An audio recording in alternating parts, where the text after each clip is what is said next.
Good morning, everybody. Good morning, good morning, good morning. Hopefully you are feeling good this morning and wide awake. It is Phil Brilliant. It is Simply Brilliant. And it is Tuesday, I should know this, February 10th, the day after my daughter's 28th birthday. I am not sure how that happened, but a very big happy birthday out to her. Had the pleasure last night. Debbie and I went into New York City. We picked her up.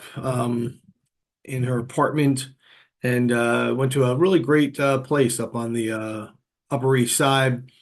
Had a great dinner. Actually met a woman who was celebrating her 61st birthday. And so we bought her a drink. We talked for a little bit and uh, and then raced back to Tom's River. I, I don't want to jinx myself, but I have somehow found the right time of day and the right way to go to get from Tom's River to Harlem and back in about an hour and 40 minutes each way. I'm quite certain when the Yankees are playing that will not happen, but for right now, it actually works relatively well. And, very proud of my daughter. She's doing well at Columbia, enjoying it and following her dream.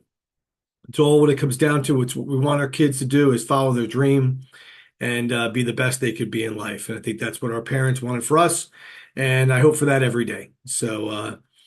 And I hope everybody else is hoping for that too. And their kids are well and they are well. And we are following up news from yesterday that the Toms River Town Hall is closed. There has been a water pipe break or multiple water pipe breaks in the building. Not quite sure. That has resulted in the building being closed, an unsafe environment for staffers as well as visitors. Being told, though, that inspections, code enforcement, building will continue. Everything else is kind of shut down. And saw a notice out that the council meeting for tomorrow night at 6:30 has been canceled or postponed. Saw that message from Mayor Daniel Rodrick. Again, not sure why the message comes from him, as it's not his meeting. He doesn't run the council meetings, but definitely understand the fact that it may not be feasible to have that meeting. That decision should be made by the council president, along with, I think it's three other council members. But I'm sure in a situation where the building is not usable, that's a pretty easy decision to make, except for the fact we do have auditoriums throughout Tom's River that could be utilized. And, when you have no working relationship outside of town hall and the mayor can't pick up the phone and call the superintendent, can't pick up the phone and call the county because all he does is fight with all of them, it's really tough to be able to pull those things off in a short period of time. So, but yeah, canceled for tomorrow night. Not sure yet about the zoning board meeting for Thursday night. That will be be determined, and I can talk a little bit more about that on Thursday, and we'll see if that meeting will occur. Because on that application, excuse me, on that agenda is an application to approve a non-conforming use, and that's what the zoning board does, and give a variance to a house on Lexington, which is owned by St. Joe's Church, has been continually operated as a day center by Interfaith Family Services, and the application is to make that a permanent shelter for families and pregnant women, up to 14 individuals per night allowed. And I'll go into more details as we get on later in the week, and we'll see what happens with that application. What I wanted to cover today, because I think things happen and pop up in the news, and I think it's interesting concepts and things to talk about. So, if the application, excuse me, if the meeting would have occurred tomorrow night for the council, I am on the agenda. So my appointment to the Toms River MUA expired on January 31st. And so that means that the council needs to reappoint me. I was happy to see the council has decided to reappoint me. I think I do good work. I think it's an avenue that I know a lot about. I think when I sit on the engineering committee, I sit on other committees. I have good input based upon my 30 plus years of experience in site remediation. And for those of you who don't know, when site remediation, that's cleaning up contaminated sites, is really what I do. And that deals with wastewater, it deals with groundwater, it deals with soil contamination. This is a commercial for my company, Brilliant Environmental Services, that sponsors this event. No, no, sorry. I just thought that was pretty funny. It went right into it. But, so my input to me is, I believe, has been beneficial, because if you look at the other members of the commission, you know, Torek is basically somebody who has years and years of experience in wastewater, having worked for the Ocean County Utilities Authority and I believe the Brick Utilities Authority. But outside of that, you have two attorneys, you have a finance guy, and then the alternates, are basically a business person and somebody I believe has a degree in criminal justice, um, and also in business. So, I think my environmental background and my input is valuable. I hope that my co-commissioners believe it's valuable, and I hope that the council believe it's valuable. Why am I bringing this up? Again, it's on the agenda for approval whenever the next meeting is. And of course, the mayor and his, social media mouthpieces have started to attack me once again, which I'm okay with. Hey, you know what? Attack me.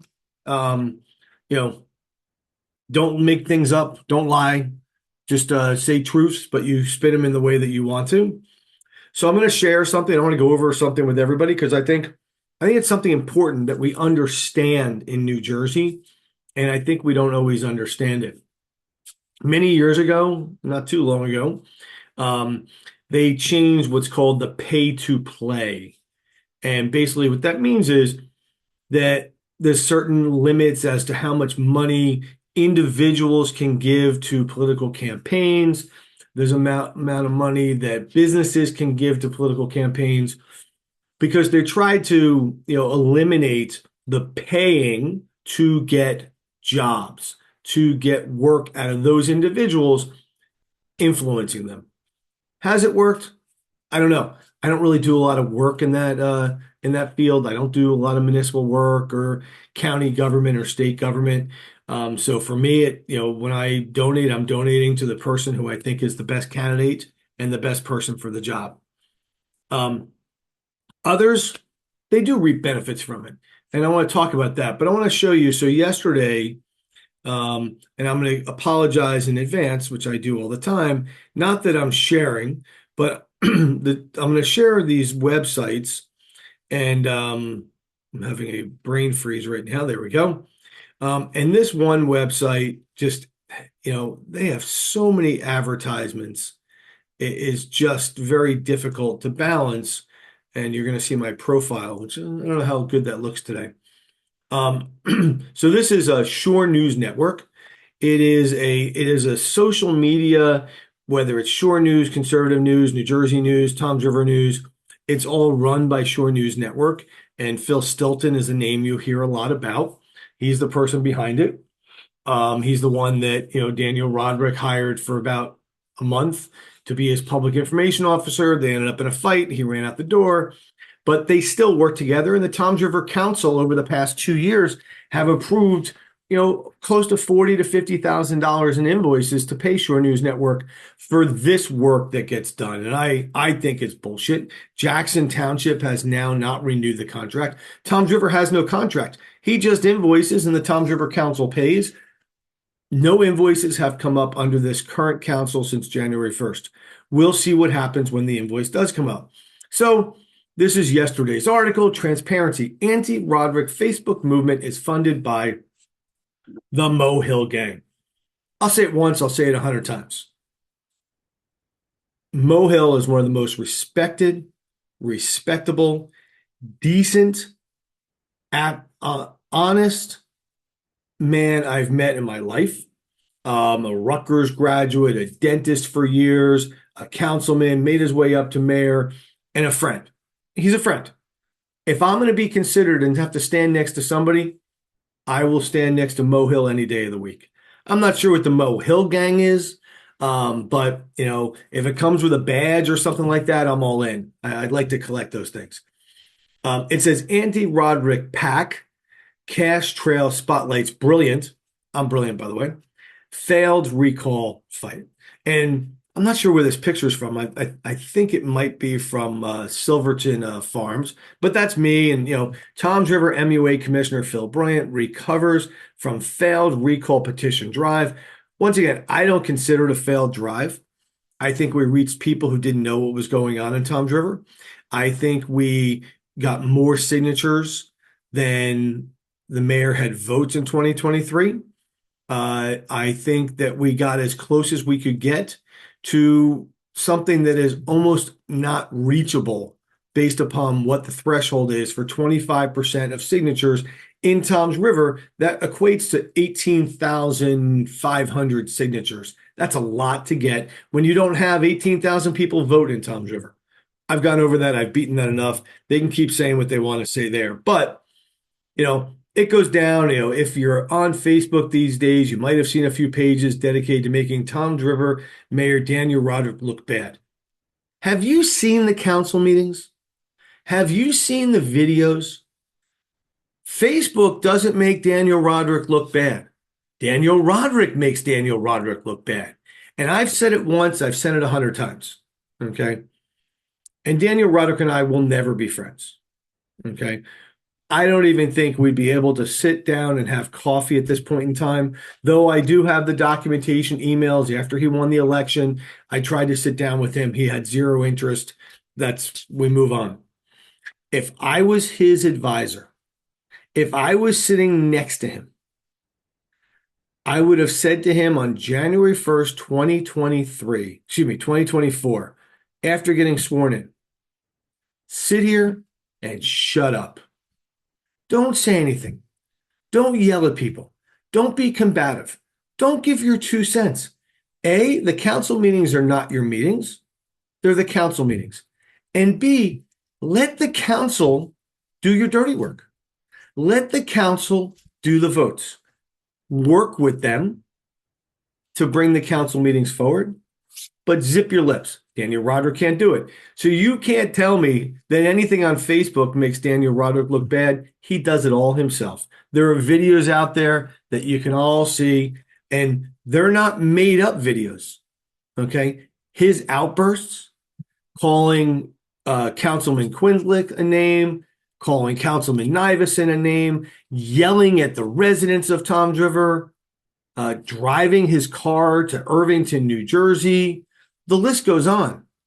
Nobody does that except for Daniel Rodrick. Let's go on. While these pages claim they're seeking transparency, the backers of those pages include Tom's River Residents Uniting Everyone have remained anonymous. BS. I have said from day one, Tom's River Residents for Transparency. I run that page as the administrator.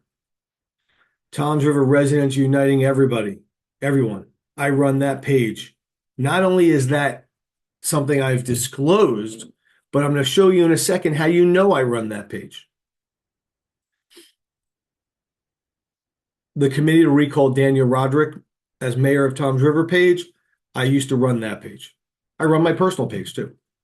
And I run Simply Brilliant now. If you also want to know, I run my Brilliant Environmental Services page, and I run Continuing Professional Education Services, my 2 other businesses. Okay. So there's no surprises here. I want to go through and show you some stuff. He goes on. He then brings up this report. Okay. And this is an elect report. And I'm going to show you where it's from. And this is where the state of New Jersey tracks donations that are made to political organizations and political organizations that are founded and funded. Okay. And it talks about here, campaign finance reports show the Political Action Committee opposing Mayor Rodrick is backed by a small group of Mo Hill aligned political insiders, aka the Mo Hill Gang, with filings revealing specific dollar amounts and reveal attention on the role of the MUA commissioner. I'm an MUA commissioner. Okay. So I've showed you that this is where, so he's starting to come out and, attacking on that aspect. There's nothing that is secretive here. You know, it is transparent and it is open because it has to be documented. And then I love when he goes after my company and myself for bankruptcy that has been discharged. It's in the past. I mean, bankruptcy, it happens at times. You lose business. Um, Expenses go high. In the world that we live in, fortunately or unfortunately, it's a tool that can be used. And in my case, I did reorganization and rebuilt my company to where I am today. I'm very proud that I've rebuilt my company, and I'm proud that my clients have stayed with me, my staff has stayed with me, and my vendors have stayed with me. So I want to show you though. So this is the website. It's called New Jersey Elect. This is complete transparency. I don't know where they're coming out thinking that they're saying something that's not known. So what you can do is, I'm going to type in here, I want you to see it live. Toms River Residents Toms River Residents Uniting. And let's see if I spelled that right. And here it is. It comes up. You see the report. Here's a report for 2026. Now you'll see, I'll click on this. There's nothing here because nothing's happened in 2026. But every quarter we'll report money in and money out. But here's 2025. Let's click on 2025. I'm going to click on the summary. Actually, let me go back one just to show you. And you can do this yourself. Go look up anything. Go look up an individual to see how much they donated to a campaign. Go look up an organization. I'm going to show you a few of them right now, and then we're going to call it a day. But you'll see every quarter we have to fulfill a report. Sometimes you have amendments and things like that.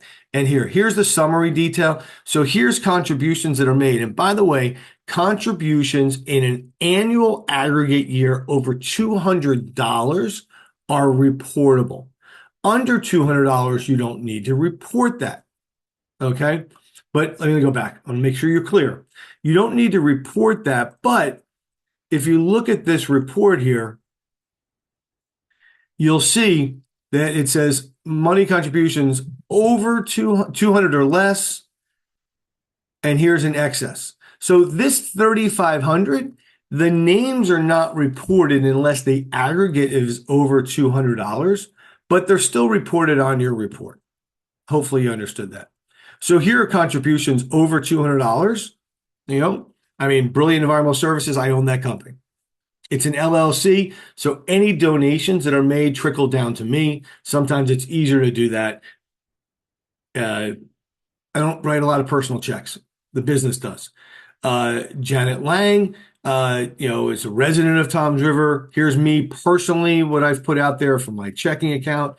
Here's Maurice Hill. And actually, if you look at this, this donation, is way back in 2025. And you can go through and look at the individual breakdown. I'm just going to show you. And here's Chuck Lang, another resident of Toms River.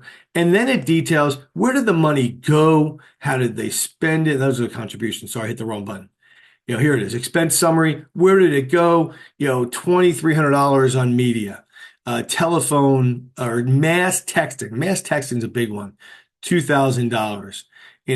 Fundraising food. It breaks it all down for you. Okay, here's insurance. It's pretty clear. And then if you want to look at the details as to where it goes, here's how the money is. And in some situations, like Brilliant Environmental Services did a in kind. They paid directly as opposed to paying through the organization. This is all available. What's the surprise? What's the big deal? Okay, but let's look, here we go. We're going to go here. I want you to look at Citizens for Good Government. This is they're not called PACs. They're called Continuing Political Campaigns. And this happens to be the one that is run by Drew Chabot, the current acting business administrator in Toms River. But this is the one that Daniel Rodrick set up to be able to funnel some money through and to be able to use it and have it spread out. But you can look, here's contributions that are made. And this is 2025. Look at that, $53,000, almost $59,000 in contributions made. Who makes them? Kim Pasquarella, township prosecutor. He's a commissioner on the MUA appointed by Daniel Rodrick. Sits next to me. Okay. Oh, look, I just see on my cell phone, they posted the article again. Good. Um, his son was Peter Pasquarella. His wife is on the Board of Education. He's the number one contributor here. Fairview Insurance. Who's Fairview Insurance? They're the ones who now run the health insurance for Toms River. Owen Little Associates. They do a lot of the engineering and planning in town. Rothstein, Mendel, and Cipriani, she does all the labor, and we see her name on a lot of lawsuits here in town. Jonathan Solanas himself, $5,000 he's donated to this PAC. He doesn't even live in Toms River. Donald Burke. If you don't know who Donald Burke is, take a wild guess. Donald Burke is the attorney that was hired by Daniel Rodrick to fight Middletown Township Board of Education. And he is now the attorney who ends up representing Toms River on many lawsuits that are in Toms River for being sued. Ashley Chabot, that is the wife of the new acting business administrator here in town. Dasty, Murphy, and McGuckin, that is Greg McGuckin, who is the director of the law department here in Toms River. Ian Goldman, I believe, is a developer. Don't quote me. No, he's an attorney. He's done some work. And here's Coronado Law, does work in Toms River as a lawyer. And I can go on. There's more. Here's Kathy Shea. That is Bob Shea's wife. Bob Shea is an attorney here in town. French and Perillo. And we can go on. This is just a political organization that Daniel Rodrick uses the money to oppose other candidates and to help his candidates get elected. But let's look, I want to look at Rodrick, spell that name right, and I'll close on this. So let's look at this, by the way. 2027, he has already established a campaign fund to start collecting money for re-election in 2027. We need to make sure that doesn't happen, residents of Toms River. We'll get back to that as we go forward. So here is the general election from 2023, because that is his last one. And let's just happen to look, and again, this crosses all years. 120, almost $130,000 he collected. Here's the, $38,000 was from the top. And why is this, look like this? Because Daniel Rodrick took a mortgage on his house and put that money into the campaign to get them elected. Okay. Ocean County Republican Chairman's PAC, Ocean County Republican Finance Committee. Those are two organizations run by Ocean County and the Ocean County Republican Chairperson, George Gilmore. T&M Engineering, Jerry Dasty himself, God rest his soul. Owen Little, here's Cipriani again. Sadeghi for commissioner. So Frank Sadeghi's election campaign made a donation. Bacchione for mayor. He's the mayor of Berkeley. He made a contribution. Here's Dasty and McGuckin's firm. And this just goes on. You go down and you look, and these are the who's who of people who have done work for Daniel Rodrick since he's become mayor. But I want you to look at the expense summary. Okay. Number one, $89,000 loan payment. So Daniel Rodrick, as I said, took a loan out from his house to run the election so they had enough money. And then after he won all the excess money in that account, he paid back the mortgage on his house. It is legal from what I'm hearing, but if I donated to get him elected, did I donate to reimburse him for the money he put out? Why doesn't he get any sweat equity? Why doesn't he have any financial equity? Why does he get back 100% of his money? How do I get my money back? You get hired, you get jobs, pay to play is still alive. That's how it works here. but there's thresholds and they watch the money that comes in. Direct mail, fundraising, compliance. Now here's the one I want to, here's compliance, $7,500, and here's settlement. So this is, if we look at it, may not be easy to look at. Anyway, that is the settlement for the enforcement against Daniel Rodrick. And again, you can look here, and I'm just going to show you, and then we're going to go and end this. But if you come in here, you can look at Rodrick, and you can see here is the document for the complaint filed against him back for violations of election law in New Jersey. And this is dated, I don't know what it's dated. It comes out when he ran for mayor, and it goes through. And I have not seen an outcome yet. There are multiple counts against him, and basically, the penalty was, it looks like $9,800. It looks like he paid somewhere around $5,700. It was what it ended up being. So, but that is what this election reporting is. And it makes it so it's transparent. So to come out after me and say that myself, my company, Mo Hill, Janet Lang, or anybody made donations that helped to support Toms River Residents Uniting Everyone, that has paid, and I can show you too, for texting, for advertising, for different events and programs that support the betterment of Toms River, what's the surprise? It's reported, it's available, and you should go look and see that too, and see who is making contributions to those people that you might be supporting. It is an eye-opening experience at times. There's your lesson on New Jersey election law today. I am not an expert. I am not an attorney. I didn't stay at a Holiday Inn Express last night. I'm just somebody who basically has learned on the job, because I've had to understand how to do these things to make sure that A, I do things right, and B, that we as the residents, voters of Toms River get the opportunity to continue to make sure our voice is heard loud and clear. With that, I'm going to wish you all a good Tuesday. Stay well, be well, and I'll be back on Thursday morning. I'm Phil Brilliant, and this is Simply Brilliant. Have a great day.